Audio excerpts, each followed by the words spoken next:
سورۃ الکہف قرآن پاک کی اہم ترین صورتوں میں سے ہے.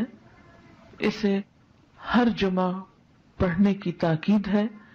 جو شخص اسے ہر جمعہ کے روز پڑھے اس کے بارے میں نبی صلی اللہ علیہ وسلم نے فرمایا کہ جو جمعہ کے دن اس کی تلاوت کرے گا تو آئندہ جمعے تک اس کے لیے ایک خاص نور کی روشنی رہے گی، یعنی اللہ تعالیٰ اسے اپنی طرف سے ایک خاص روشنی عطا کریں گے.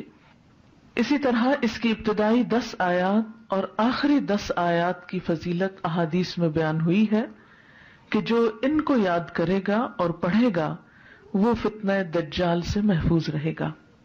تو اس کے لیے ہم یہ کر سکتے ہیں کہ ابتدائی 10 آیات کو بھی زبانی یاد کر لیا جائے اور آخری کو بھی.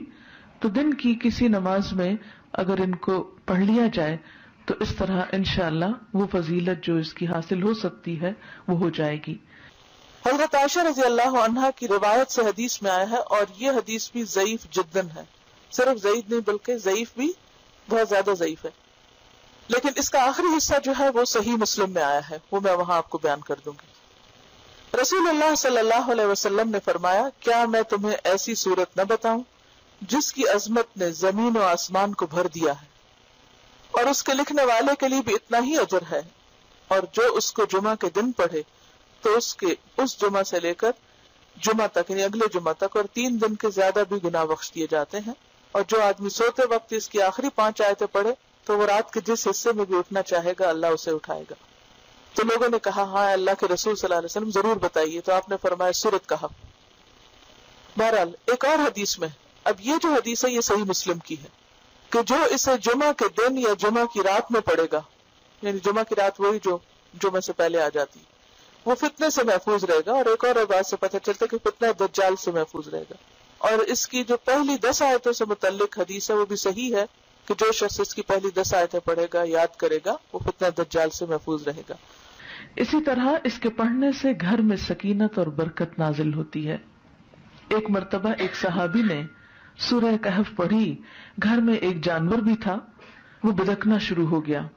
انہوں نے غور سے دیکھا کہ کیا بات ہے، یعنی میں قرآن پڑھ رہا ہوں اور قرآن پڑھنے سے تو ظاہر ہے سکون نازل ہوتا ہے، یہ جانور کو کیا ہو گیا جو اچھل کود کر رہا ہے. تو انہیں ایک بادل نظر آیا جس نے انہیں ڈھانپ رکھا تھا.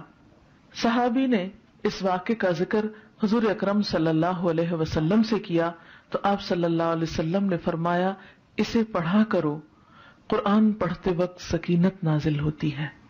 ہمارے گھرانوں میں سکون کیوں نہیں رہا؟ اس میں بہت سی وجوہات میں سے ایک وجہ یہ بھی ہے کہ میوزک کی آوازیں تو دن رات بلند ہوتی ہیں، لیکن قرآن کی تلاوت کی آواز کم ہی سنائی دیتی ہے.